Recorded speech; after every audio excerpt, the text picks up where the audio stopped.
Bismillahirrahmanirrahim. Assalamualaikum warahmatullahi wabarakatuh. Baik, kali ini kita akan bahas fisika kelas 11. Dan pada video kali ini kita akan melanjutkan bahasan tentang kesetimbangan benda tegar. Kalau pada video sebelumnya sudah dibahas kesetimbangan partikel, di mana syarat untuk partikel dalam keadaan setimbang itu kalau sigma F sama dengan 0 atau resultan gaya yang bekerja pada partikel itu sama dengan 0. Maka pada benda tegar atau pada benda kaku ya. Jadi benda tegar atau benda kaku adalah benda yang kalau diberi gaya tidak mengalami perubahan bentuk. Nah, ketika benda tegar diberi gaya, maka kemungkinannya ada dua. Bisa bertranslasi atau bergeser, bisa juga berotasi atau berputar ketika gaya itu menghasilkan momen gaya ya. Ingat, momen gaya perkalian antara gaya dengan lengan gaya ya. Nah, karena itu benda tegar dalam keadaan setimbang, terutama setimbang statis ya, jadi dia tidak bertranslasi, dia juga tidak berotasi, maka syarat kesetimbangannya ada dua ya. Sudah berikan di sini bahwa dalam keadaan setimbang atau setimbang statis diam ya, maka syarat pertama harus berlaku resultan gayanya sama dengan 0. Ini syarat tidak bertranslasi ya.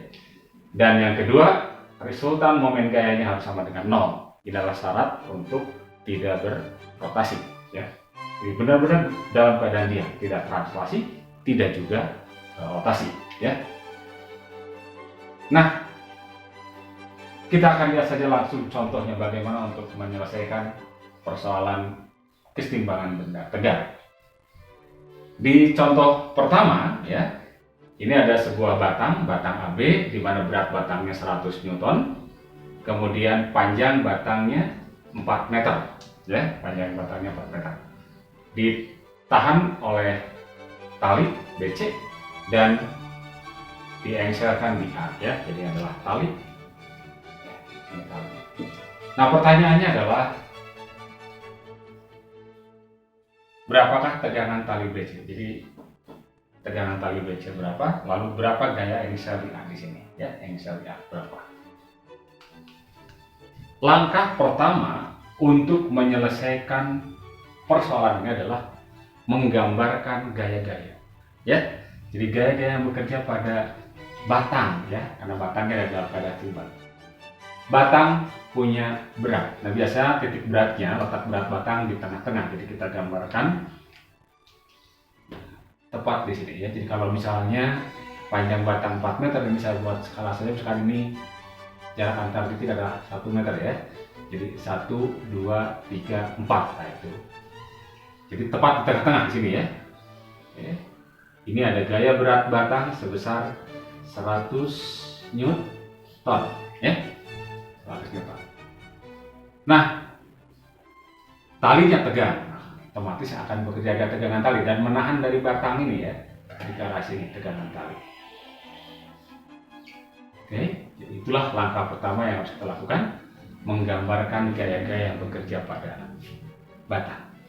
Nah, di A, adakah gaya di A? Pasti ada ya, dan gaya disebut dengan gaya engsel nanti. Nah, namun kemana arah gaya engsel di A? Nah, kita tidak bisa mengetahui secara pasti dulu ya di mana arah atau bagaimana arah gaya di A. Namun supaya lebih mudah, maka kita anggap saja misalnya sumbu vertikal ini adalah sumbu A, ini sumbu Y, ini adalah sumbu apa? X. Kita bisa bayangkan di A ada gaya engsel yang komponennya ada pada sumbu X dan ada pada sumbu Y. Jadi misalnya di sini nanti akan ada gaya engsel di A yang ke arah sini, komponen X, misalkan Fx ya, Fx. Dan satu lagi akan ada komponen dalam arah Y, Fy ya. Sehingga nanti gaya engsel di A tidak lain adalah gaya ini. F ini ya, F di A lah gitu. Oke ya. Tapi kita belum tahu pasti arahnya apakah seperti itu, tapi kita hanya memisalkan saja ya. Oke, ya, itu langkah pertama ya. Jadi gambarkan gaya-gaya yang bekerja pada benda. Ini ya. Lalu yang kedua, terapkan syaratnya. Baik syarat sigma F sama dengan 0 maupun sigma tau sama dengan 0 ya. Untuk mendapatkan tegangan tali ya, tegangan tali T ini bisa kita terapkan syarat yang kedua dulu, sigma tau sama dengan 0 ya. Kenapa begitu? Karena kalau kita terapkan syarat sigma F sama dengan 0, kita masih ada gaya yang belum diketahui ini. Ini kita belum tahu ya. Maka kita terapkan sigma tau sama dengan 0 ya. Jadi untuk menjawab yang A, oke, penyelesaiannya ya.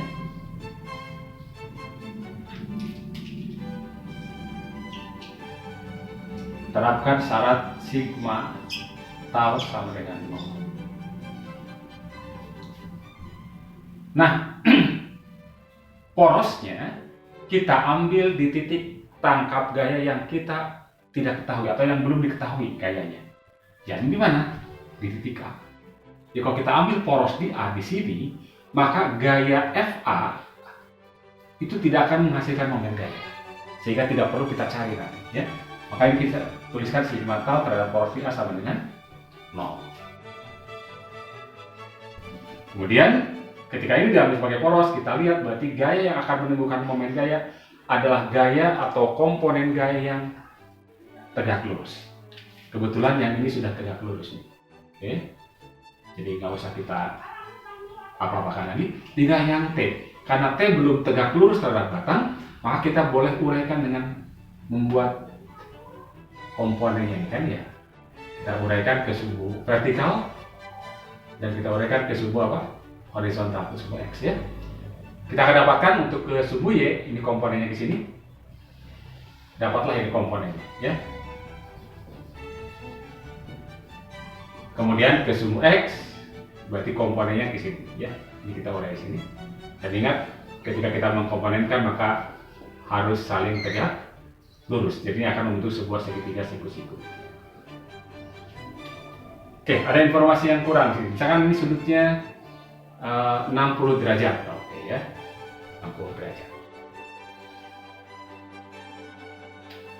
Nah, ketika kita uraikan T ini, maka kita akan dapatkan komponennya masing-masing berapa, ya? Caranya gimana? Lihat sudutnya. Ini kan sudut 60 kan ya?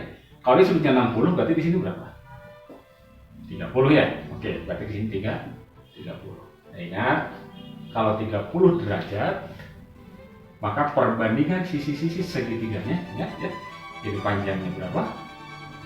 1 bagian, ini berarti 2 bagian, yang ini akar 3 bagian ya. Akar 3 bagian panjangnya ya. 1, 2, akar 3, itu kalau sudutnya 30 derajat ya. Sehingga kita bisa lihat dari sini ya. Yang 2 bagian ini kan mewakili T kan ya.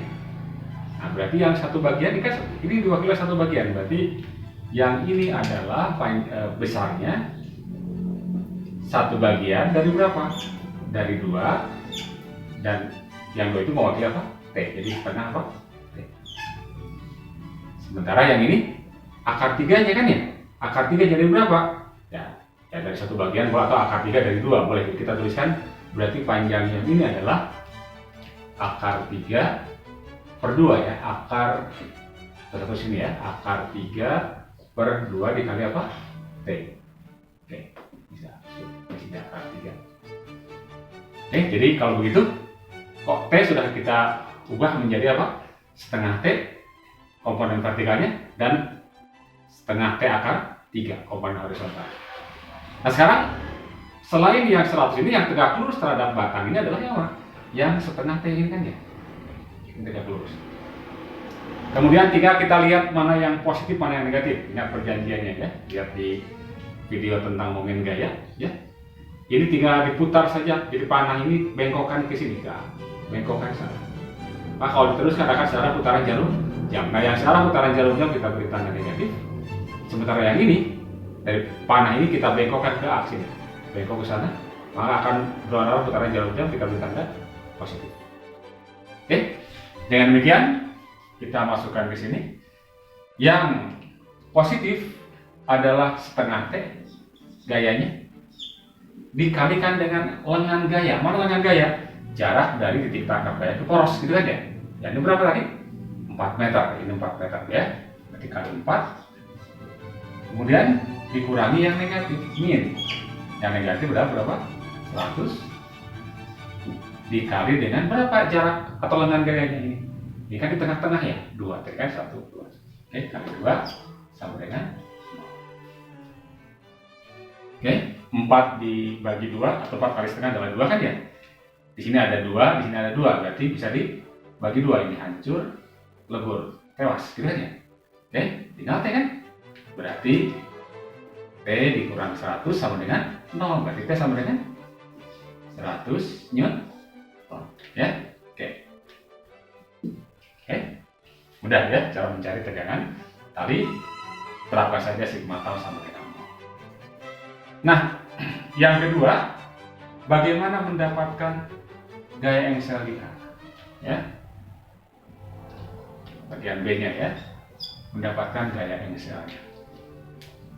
Nah, untuk mendapatkan gaya engselnya berarti mendapatkan berapa FA. Nah, untuk dapat FA, karena tadi kita sudah anggap punya komponen Fx dan Fy, maka kita tinggal cari berapa Fx, berapa Fy. Dengan cara apa? Menerapkan syarat yang translasinya sigma F sama dengan 0. Ingat, kalau sigma F sama dengan 0 ini menunjukkan apa? Sigma Fx sama dengan 0, sigma Fy juga sama dengan 0. Kita lihat dulu sigma Fx. Pada sumbu X ada berapa gaya? Pada sumbu X ini ada 2 kan ya? Fx dan 1/2 akar 3T atau akar 3/2T. Fx-nya ke arah kanan, berarti kita akan dapatkan ini berarti Fx positif dikurangi yang ke arah kiri, akar 3/2 kali T sama dengan 0. Sehingga dapatlah Fx berarti sama saja dengan apa? Ini pindah ke kanan, akar 3/2 kali T. Masukkan T-nya 100, gitu kan ya? Ya, masukkan T-nya 100. Berarti berapa? Akar 3/2 kali 100 ya, sama dengan 50 akar 3 Newton ya. Kemudian berikutnya sigma F pada sumbu Y sama dengan 0. Pada sumbu Y ada berapa gaya? Ada Fy, ada setengah T, dan ada 100 ya. Nah, yang ke atas kita ambil positif ya, berarti Fy ditambah setengah T dikurang yang ke bawah 100 sama dengan 0. Berarti Fy ditambah dengan setengah kali 100 ya. Setengah kali 100 berapa? 50 dikurangi 100 sama dengan 0, sehingga dapatlah Fy sama dengan, ini kan 50 kan, berarti pindah ke ruas kanan jadi 50 ya, jadi Fy adalah 50 ya. Oke ya. Nah, dengan demikian kita akan dapatkan FA. FA adalah resultan dari Fx dan Fy yang sudah saling tegak lurus. Kita gunakan dalil kita Laurent ya. Jadi kita akan dapatkan bahwa FA berarti gaya engselnya adalah akar dari Fx kuadrat ditambah Fy kuadrat ya. Berarti akar dari Fx nya 50 akar 3 kuadrat ditambah dengan 50 kuadrat. Oke. Nah, kalau sudah begini hitungnya mudah nih. Ini kan sudah sama 50 50 ya. Maka 50-nya keluarkan saja. Keluarkan pasti 50 ya. Oke. Berarti 50 kali akar ya. Nah, ini berarti tinggal akar 3. Akar 3 pangkatkan 2 berapa? 3. Ditambah, nah ini kan sebenarnya 50 kali 1 kan ya. Nah, berarti ditambah dengan 1 ini 50 kali 1 dikuadratkan ya. Jadi 50-nya keluar, tinggal akar 3 dikuadratkan dan oke, ini kalau saya tulis dulu 50 kali apa? 1 kuadrat ya. Nah, tinggal akar 3 kuadrat adalah 3, 1 kuadrat adalah 1 ya. 3 tambah 1 3 tambah 1 2 4, sorry, diakarkan berapa? 2 kali 50 berarti 100 ya.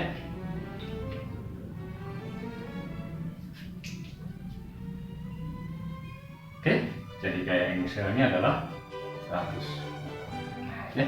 Nah, kalau ditanya lagi kemana arah gaya engselnya ya, tinggal lihat saja dari sini sudutnya ya. Ini misalnya sudutnya adalah apa? Theta. Itu sudutnya theta, maka arah gaya engsel bisa kita dapatkan dengan cara mencari apa?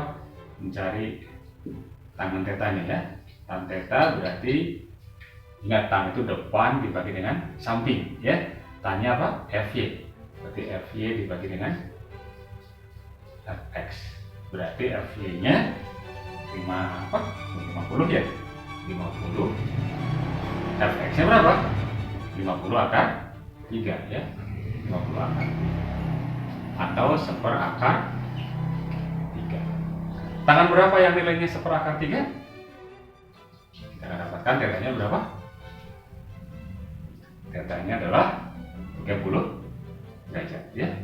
30.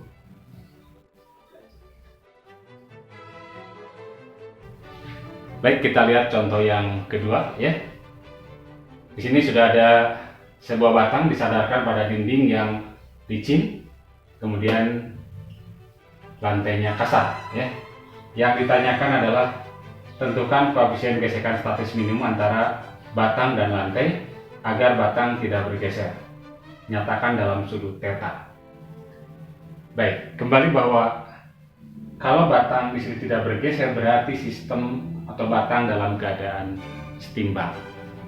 Langkah pertama, gambarkan gaya-gaya yang bekerja ya. Kita mulai dari batangnya sendiri pasti punya berat ya, dan letak beratnya di tengah-tengah di sini. Arahnya ke bawah nih. Misalnya beratnya adalah W ya. Kemudian karena bersentuhan dengan dinding dan lantai ya, lantai dan dinding ya, maka masing-masing dinding maupun lantai akan memberikan gaya normal. Ingat, gaya normal gaya yang tegak lurus terhadap bidangnya. Jadi di sini akan ada gaya normal tegak lurus terhadap dindingnya, misalnya NB, dan di sini juga akan ada gaya normal NA ya. Saya beri simbol N kecil aja ya. N ini NB, ini adalah NA ya. Nah, di sini licin berarti tidak ada gesekan, sementara di sini ada gesekan ya. Nah, kemana arah gaya gesekannya? Nah, ingat, kalau misalkan ini licin, maka ini akan cenderung bergeser ke arah sana ya. Maka karena ini kasar berarti ingat, sifat gesekan selalu menahan ya. Berarti melawan kecenderungan gerak benda. Kecenderungan batang bergeser ke kiri, maka berarti gaya gesekannya ke arah sini ya. Kalau diam namanya gesekan statis ya.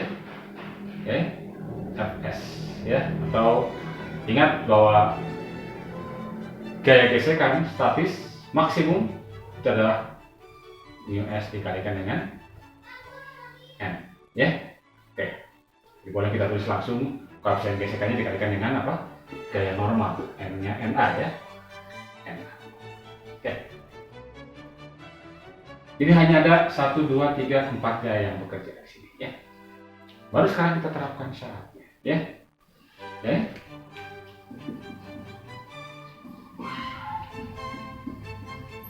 Kita terapkan syarat yang pertama bahwa sigma M sama dengan 0. Nanti syarat yang kedua sigma tau sama dengan 0. Nah, ingat bahwa pertanyaannya adalah koefisien gesekan, berarti yang ditanya adalah μs ya. Jadi yang ditanya μs-nya berapa?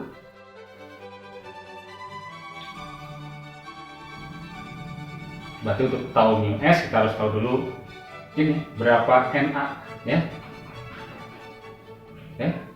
Berapa Na. Kita terapkan saja syaratnya. Pertama bahwa sigma F sama dengan 0. Ini artinya kan sigma Fx sama dengan 0, sigma Fy sama dengan 0. Kita mulai dari sigma F dulu.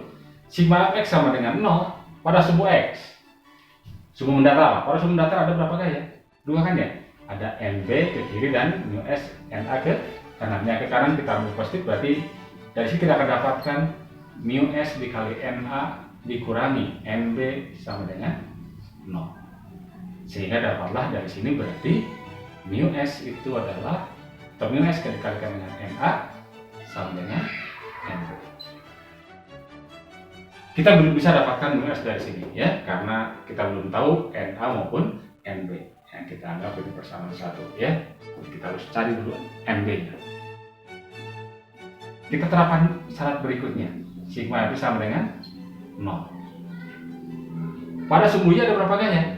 Pada sumbu Y ada 2 gaya, yakni Na yang ke atas dan W yang ke bawah. Berarti kita akan dapatkan di sini yang ke atasnya Na dikurangi yang ke bawahnya W sama dengan 0, sehingga Na-nya sama dengan W. Oke, kita sudah dapatkan Na-nya. Kita tinggal cari NB-nya. Nah, kalau yang sudah digunakan ya syarat sigma sama dengan 0, kita terapkan syarat yang kedua ya. Yang kedua, sigma tau sama dengan 0. Ya, sigma tau sama dengan 0. Tujuannya mencari apa? Kalau Na sudah sama dengan W, berarti kita tinggal cari NB. Berarti kita ingin mencari berapa NB. Nah, untuk menerapkan ini, kita tinggal ambil porosnya di mana, ya? Kita ambil di salah satu, atau kita ambil di titik tangkap gaya yang jumlah gayanya banyak. Paling enak ya kalau kita ambil mana? Di A. Karena kalau kita ambil di A, maka berarti nanti baik Na maupun mu S Na tidak akan menimbulkan momen gaya. Ya. Jadi nanti yang menimbulkan momen gaya tinggal W dan apa? NB. Meski sebenarnya kita boleh mengambil titik poros di mana saja. Sebarang silahkan aja. Ya. Mau di sini boleh, mau di sini boleh. Tetapi dalam hal ini pilihlah di tempat di mana titik tangkap itu gaya-gayanya banyak. Ya. Maka di A di sini ya. Jadi sigma tau A sama dengan 0 ya. Nah, sekarang berarti yang menimbulkan momen gaya tinggal NB dan W. Kita ambil lengan gayanya yang tegak lurus. Ingat di pertemuan tentang momen gaya atau di video tentang momen gaya, gaya dan lengan gayanya harus saling tegak lurus dan dapat dilakukan dengan beberapa cara. Bisa dengan menguraikan gayanya seperti pada contoh satu tadi. Boleh juga dengan menguraikan apa? Batangnya. Ya. Bagaimana cara menguraikan batangnya? Tinggal buat garis yang berimpit dengan gaya ini ke sini misalnya. Lalu tarik dari sini ke sini. Sedemikian rupa sehingga saling tegak lurus. Ya. Atau ya sama saja juga kalau misalkan kita tarik garis dari lewat A sejajar dengan NB, lalu kita tarik dari sini ke sini. Maka lengan gaya untuk NB tidak lain adalah jarak dari O ke B. Ya, atau tingginya misalnya ya udahlah jarak OB gitu ya. Kemudian bagaimana untuk yang W? Yang W juga sama, kita tinggal tarik garis berimpit W sedemikian rupa. Kemudian dari titik A kita tarik ke sini, kita akan dapatkan panjang lengannya dari sini sampai sini tegak lurusnya ya. Jadi kita sudah tahu lengan gaya untuk W adalah dari A sampai titik ini nih. Ya. Di mana titik? Karena W di tengah-tengah, maka ini berarti dengan ini panjangnya sama kan ya? Atau dengan lain, panjang ini adalah setengah dari A ke O ya. Kemudian perputarannya, nah, positif negatifnya ya, tinggal dari misalkan dari sini kita bengkokkan ke A di sana, maka akan diperoleh yang berlawanan putaran jarum yang berarti yang positif ya. Sementara yang W dari W bengkokkan ke A sana, kita akan dapatkan momen yang berlawanan dengan yang searah dengan putaran jarum jam, berarti yang negatif. Dengan demikian, yang positifnya adalah NB dikalikan dengan gayanya untuk NB ini dari O ke B, gitu kan ya? Berarti dikalikan panjang OB L dari O ke B, lah ya. Dikurang yang negatif yang W ya. W dikali, nah ini setengah dari apa? Jarak A ke O ya. setengah dikali dengan L dari O ke A lah ya. Ini harus sama dengan 0. Sehingga kita akan dapatkan bahwa NB dikali LOB sama dengan tertulis setengah kali W dikali dengan LOA. Oke, ini persamaan yang ke. Nah, dengan demikian NA-nya sudah tahu, NB-nya sudah tahu, ya. Atau ini boleh kita tulis NB sama saja dengan apa? Setengah kali W kali L dari O ke A dibagi dengan L dari O ke B, ya. Oke, ini persamaan yang ketiga ya. Tinggal masukkan persamaan 2 dan persamaan 3 ke persamaan 1 gitu kan ya. Kalau dimasukkan maka kita akan dapatkan mu S dari persamaan 1 itu kan sama saja dengan apa? NB dibagi apa? NA ya. NB dibagi dengan NA berarti sama saja dengan NB-nya ini kan ya setengah W dikali LOA dibagi dengan LOB dibagi dengan NA-nya apa? NA-nya W. Itu kan ya? Sehingga kita akan dapatkan apa? Berarti W-nya boleh dicoret ya? Kita coret, jadi kita coret ya. Berarti apa? Setengah kali LOA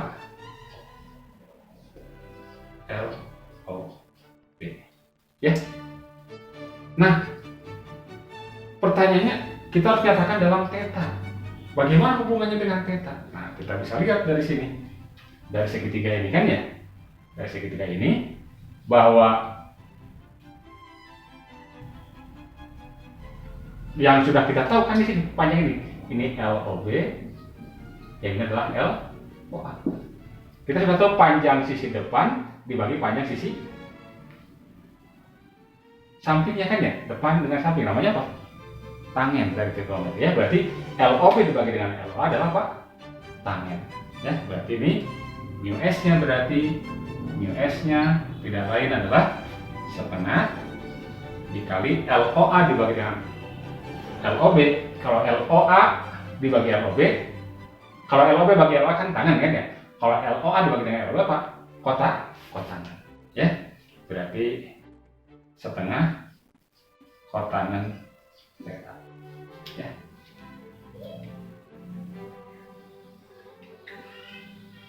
Berarti ini adalah rumus hubungan antara apa? Koefisien gesek statis minimum dengan terhadap sudut theta untuk batang yang tersandar pada dinding ya, dan dalam keadaan setimbang. Jadi sekali lagi bahwa menyelesaikan persoalan kesetimbangan benda tegar kita terapkan syarat sigma F sama dengan 0 dan sigma tau sama dengan 0. Nah, langkah awalnya bahwa kita selalu menggambarkan apa? Gaya-gaya yang bekerja pada bendanya ya. Oke. Saya kira pertemuan kali ini cukup saja dahulu.